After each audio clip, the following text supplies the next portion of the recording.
Ursula, thank you for that presentation. It's always a real pleasure to follow you on this stage as we work ever more closely together.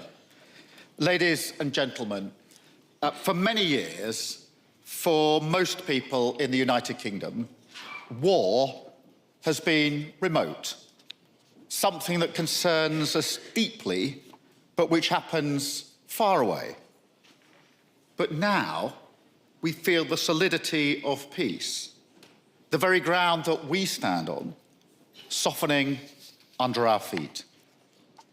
It is the job of leaders to be ahead of these seismic shifts. Yet that is against the grain of history. Time and again, leaders have looked the other way, only rearming when disaster is upon them. This time must be different, because all of the warning signs are there. Russia has proved its appetite for aggression, bringing terrible suffering to the Ukrainian people.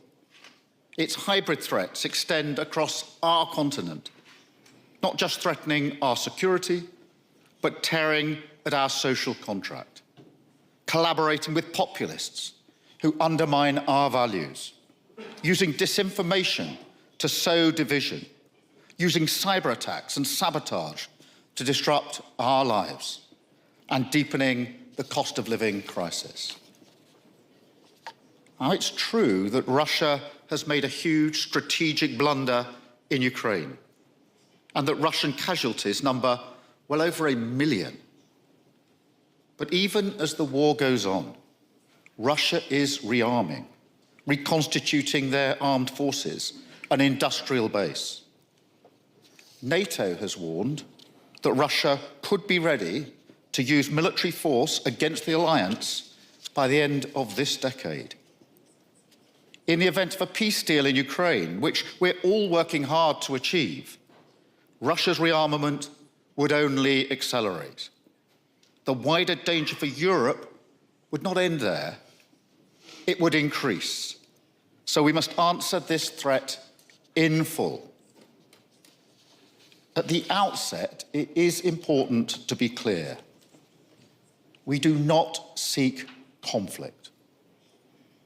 Our objective is lasting peace, a return to strategic stability and the rule of law.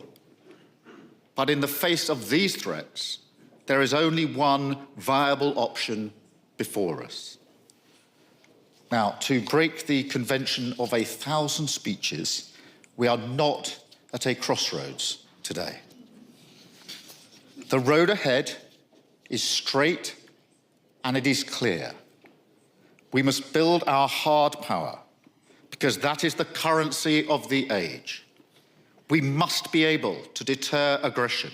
And yes, if necessary, we must be ready to fight, to do whatever it takes to protect our people, our values, and our way of life.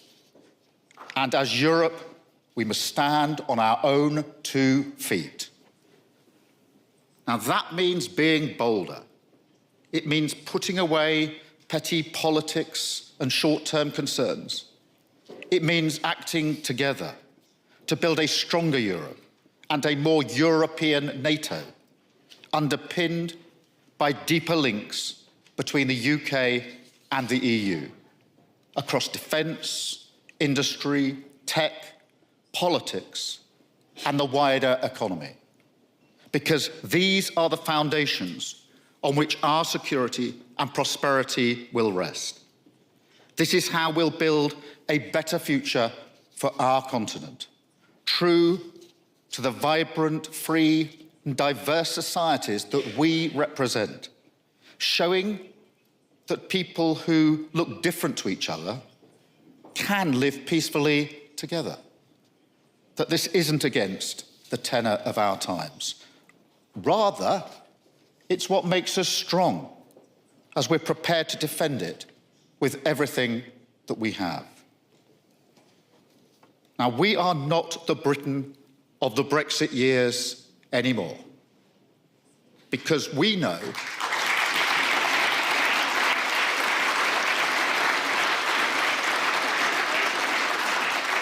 And that is because we know that in a dangerous world, we would not take control by turning inward. We would surrender it. And I won't let that happen. That's why I devote time as Prime Minister to Britain's leadership on the world stage. And that's why I'm here today. Because I am clear, there is no British security without Europe, and no European security without Britain. That is the lesson of history, and is today's reality as well.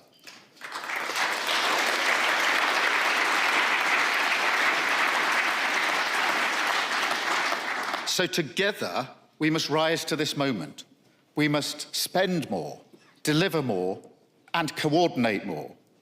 And crucially, we must do this with the United States.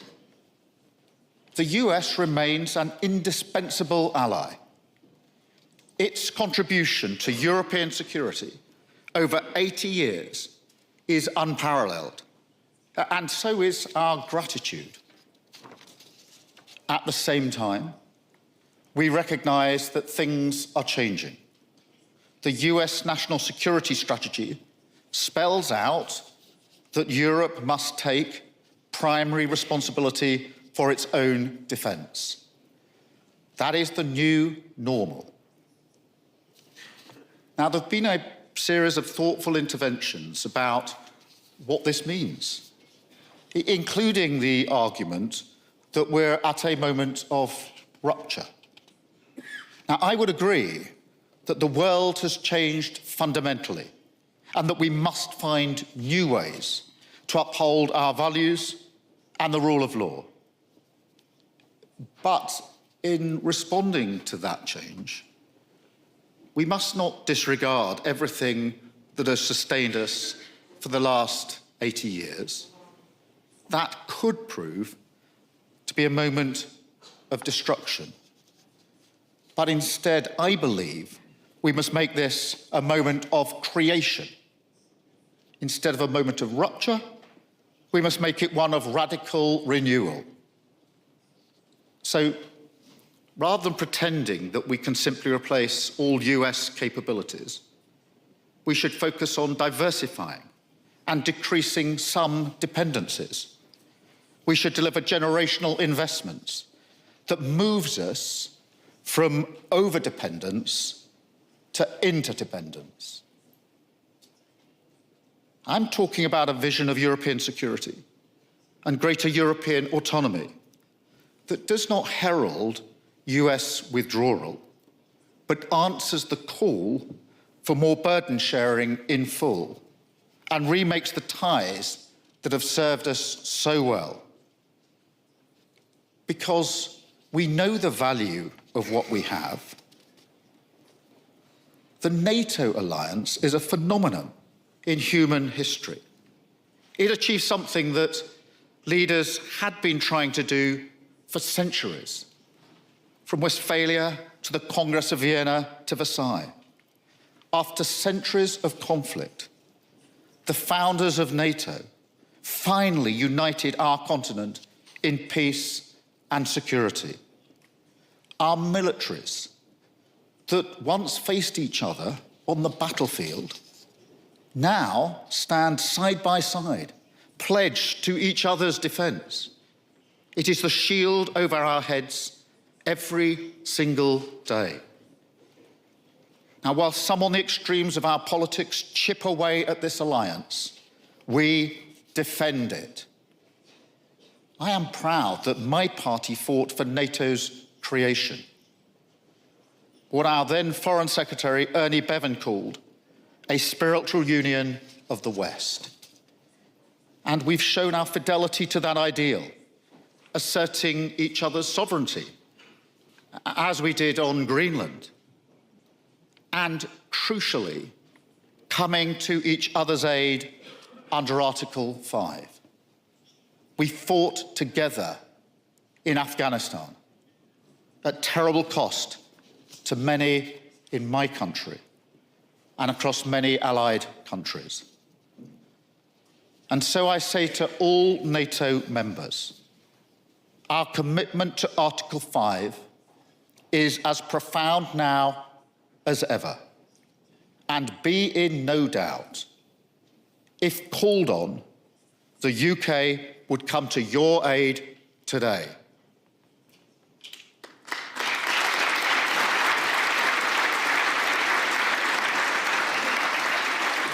Now, Europe must not turn its back on this. Instead, we must move forward together to create a more European NATO. As I see it, Europe is a sleeping giant. Our economies dwarf Russia's more than 10 times over. We have huge defence capabilities. Yet, too often, this adds up to less than the sum of its parts. Fragmented industrial planning and procurement have led to gaps in some areas and massive duplication in others. Europe has over 20 types of frigate and 10 types of fighter jet. We have over 10 types of main battle tank, whilst the US has one. It's wildly inefficient, and it harms our collective security. Now, the US security umbrella has allowed these bad habits to develop, but now we must break them. And we have shown that we can coordinate to great effect, as Ursula has just set out, supporting Ukraine in a way that Putin never really imagined, creating the coalition of the willing, which now covers almost all of Europe, as well as Canada and our friends in the Asia-Pacific. And going further in our support, with the UK announcing over £500 million this week for more air defence for the Ukrainian people. To meet the wider threat, it is clear that we are going to have to spend more faster. And we've shown our collective intent in this regard as well, with the historic agreement to increase spending to 5% on security and defence. And we're prepared to explore innovative solutions. So we're stepping up work with like-minded allies on options for a collective approach to defence financing to help accelerate this vital investment. And as we increase spending, we must use it to its full potential. We must come together to integrate our capabilities, spending and procurement, and build a joint European defence industry. I welcome the steps that have been taken so far, which could allow us to participate in the £90 billion euro loan to Ukraine. I hope we can work together like this going forward, because, look, the logic of defence is solidarity and collective effort, not market access. In a crisis, our citizens expect us to be ready, so we need to deliver a step change in collaboration. And I'm proud of the work we're already doing together, delivering cutting-edge drones with Ukraine, developing next-generation long-range missiles with Germany, Italy and France, working with our JEF allies to protect our northern flank, doubling our deployment of British commandos in the Arctic, taking control of NATO's Atlantic and Northern Command in Norfolk, Virginia, and transforming our Royal Navy by striking the biggest warship deal in British history with Norway. We're building a fleet of warships to hunt Russian submarines and protect undersea infrastructure. We want to replicate this level of collaboration with other allies across the High North and the Baltic. And I can announce today that the UK will deploy our carrier strike group to the North Atlantic and the High North this year, led by HMS Prince of Wales, operating alongside the US, Canada and other NATO allies, in a powerful show of our commitment to Euro-Atlantic security.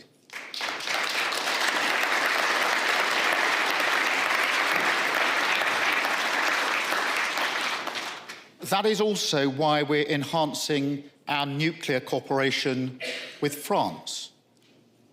For decades, the United Kingdom has been the only nuclear power in Europe to commit its deterrent to protect all NATO members. But now, any adversary must know that in a crisis, they could be confronted by our combined strength. It shows beyond doubt how vital it is that we work together. So we must also look at what more we can do with the EU. We must go beyond the historic steps that we took at last year's UK-EU summit to build the formidable productive power and innovative strength that we need. British companies already account for over a quarter of the continent's defence industrial base. They are job-creating, community-building machine, employing around 239,000 people across the United Kingdom, including in Wales, where this month we're launching the first of 5 regional defence growth deals. We want to bring our leadership in defence, tech and AI together with Europe to multiply our strengths and build a shared industrial base across our continent, which can turbocharge our defence production. And that requires leadership to drive greater coherence and coordination across Europe. That is what we're doing with Germany and France in the E3, working closely with EU partners, particularly Italy and Poland, as well as with Norway, Canada and Turkey. So my message today is the United Kingdom is ready. We see the imperative, we see the urgency. We want to work together to lead a generational shift in defence industrial cooperation. Now, this includes looking again at closer economic alignment. We are already aligned with the single market in some areas to drive down the prices of food and energy. We are trusted partners. And as the Chancellor of the Exchequer said this week, deeper economic integration is in all of our interests. So we must look at where we could move closer to the single market in other sectors as well, where that would work for both sides. The prize here is greater security, stronger growth for the United Kingdom and the EU, which will fuel increased defence spending, and the chance to place the UK at the centre of a wave of European industrial renewal. I understand the politics very well. It will mean trade-offs, but the status quo is not fit for purpose. And to me, there's no question where the national interest lies, and I will always fight for what's best for my country. I started today talking about avoiding the mistakes of the past, like delaying action or fragmenting our efforts. But there's something else. In the 1930s, leaders were too slow to level with the public about the fundamental shift in mindset that was required. So we must work harder today to build consent for the decisions we must take to keep us safe. Because if we don't, the peddlers of easy answers are ready on the extremes of left and right, and they will offer their solutions instead. It's striking that the different ends of the spectrum share so much. Soft on Russia, weak on NATO, if not outright opposed, and determined to sacrifice the relationship we need on the altar of their ideology. The future they offer is one of division and then capitulation. The lamps would go out across Europe once again. But we will not let that happen. If we believe in our values, in democracy, liberty, and the rule of law, this is the moment to stand up and to fight for them. That is why we must work together and show that by taking responsibility for our own security, we will help our people look forward, not with fear, but with determination and with hope. Thank you very much.